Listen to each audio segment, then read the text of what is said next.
Então, para a gente identificar melhor quem são os ídolos, entre outros assuntos, e aí eu vou ler aqui 1 Coríntios capítulo 8, 5.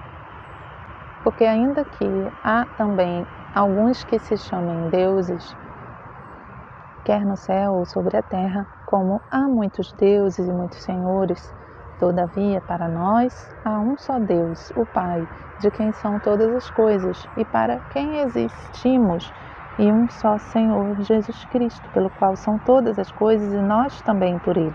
Entretanto, não há esse conhecimento em todos, porque alguns, por efeito da familiaridade até agora com o ídolo, ainda comem dessas coisas como a ele sacrificadas, e a consciência destes, por ser fraca, vem a contaminar-se.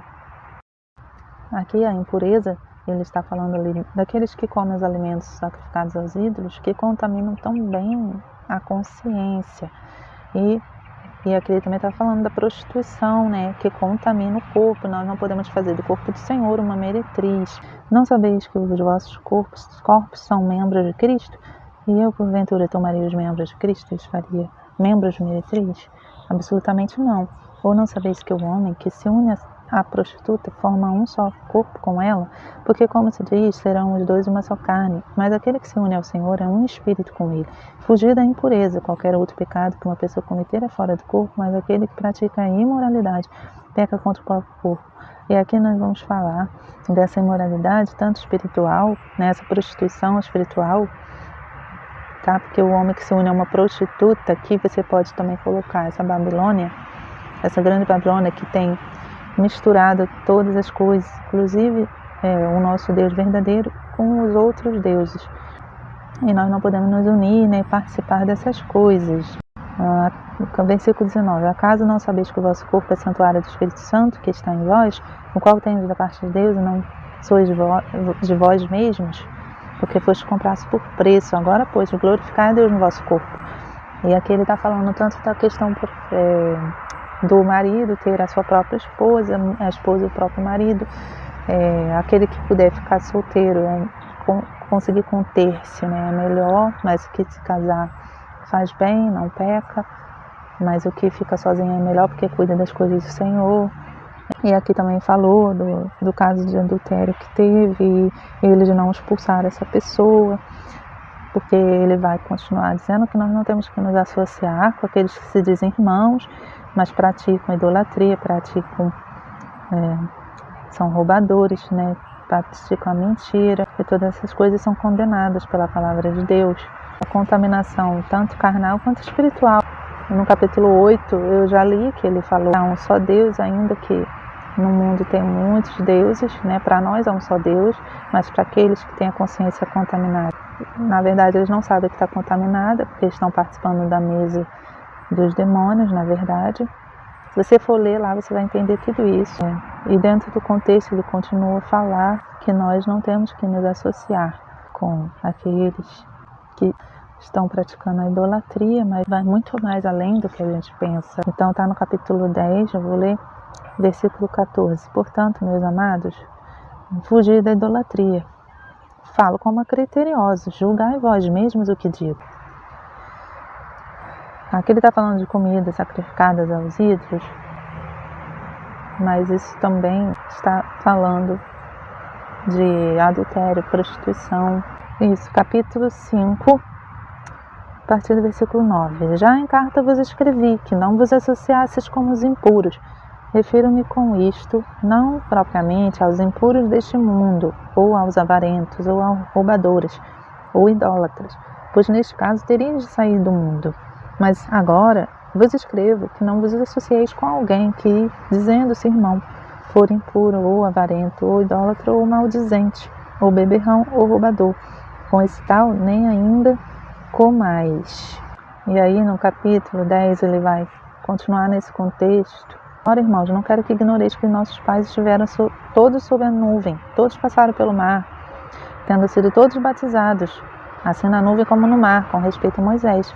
Todos eles comeram de um só manjar espiritual e beberam a mesma fonte espiritual, porque bebiam de uma pedra espiritual que seguia, e a pedra era Cristo. Entretanto, Deus não se agradou da maioria deles, razão porque ficaram prostrados no deserto. Ora, estas coisas se tornaram exemplo para nós, a fim de que não cobicemos as coisas más, como eles cobiçaram. Olha aqui.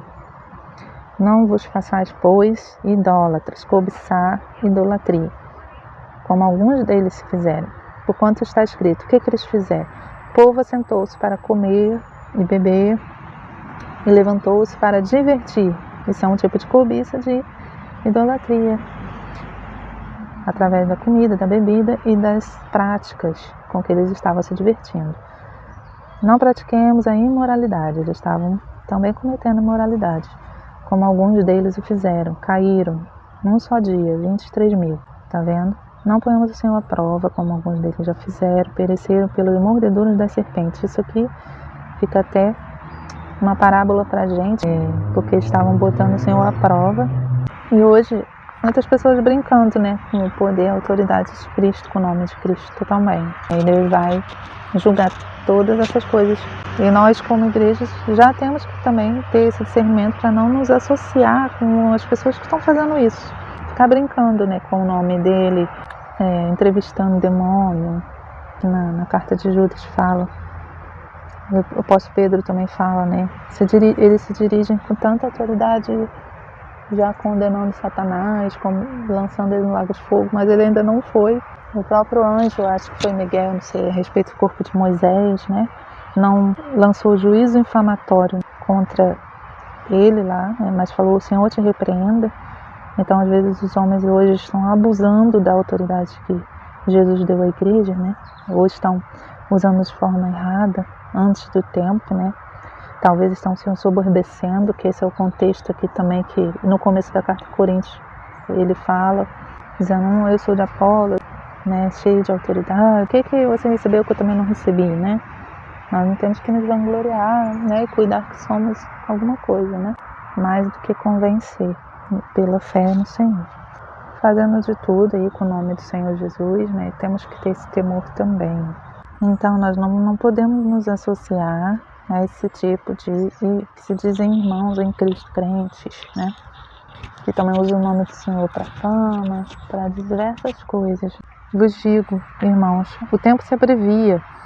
O que resta é que não só os casados sejam como se o não fossem, mas também os que choram como se não chorassem, e os que se alegram como se não se alegrassem, e os que compram como se nada possuíssem. Versículo 31. E os que se utilizam do mundo como se dele não usassem, porque a aparência deste mundo passa. O que realmente eu quero é que estejais livres de preocupações. Então aqui nós vemos que a aparência desse mundo passa. Nós estamos aqui, mas não temos que achar que aqui é a nossa porção, aqui é a nossa herança, a nossa vida, não é? Quando a gente luta muito, por exemplo, numa carreira profissional, ou pela própria família, ou com todas as nossas forças, né? E vamos nos dedicando a isso, dando aos nossos objetivos todo o nosso esforço, né? Vamos colocando nosso coração nas coisas que a gente conquistou, né? Nós não estamos dando valor demais a essas coisas. Isso não é possuir. Nós precisar, porque o Senhor sabe que nós necessitamos e nos concede, é uma coisa. Usar, porque nós precisamos utilizar das coisas do mundo, é uma coisa. Mas quando a gente começa a se associar, né? Começa já a tomar posse, né? Das coisas desse mundo, né? Ainda mais usando a palavra do Senhor para tomar posse das bênçãos, né? Porque as pessoas pensam que as bênçãos se refere a esse mundo, mas Jesus falou, o reino dele não é deste mundo, né? Então é pra gente meditar muito profundamente nesse assunto da idolatria. E eu vou continuar no próximo vídeo, já começando a falar sobre imagem, a imagem, né, que Deus nos criou a sua imagem. Esse assunto é muito bom, está no mesmo contexto também da carta de 1 Coríntios, porque a imagem é algo muito sério, que as pessoas estão desapercebidas, como os ídolos hoje têm formas variadas, não apenas aquela forma tradicional da estátua de pedra, mas o homem, como eu já falei, se tornou o ídolo, tem sido amante de si mesmos, tem o seu próprio ventre, né? Servir do seu próprio ventre. E a imagem tem sido um instrumento de idolatria nas mãos do inimigo, enganado as pessoas. Então, vou falar tanto do aspecto da imagem de Deus, que nós nos aproximamos dele, somos feitos à sua imagem e semelhança, transformados à estatura, à medida de Cristo. À medida que nós cremos, nos aproximamos dele, somos transformados, nos deixamos nos transformar pela palavra. E a imagem, né, do anticristo, a imagem que é usada pelos ídolos, que tem sido instrumento de idolatria. Eu vou falar desses dois tipos de imagem no próximo vídeo. Obrigada por acompanhar e até a próxima. Deus te abençoe.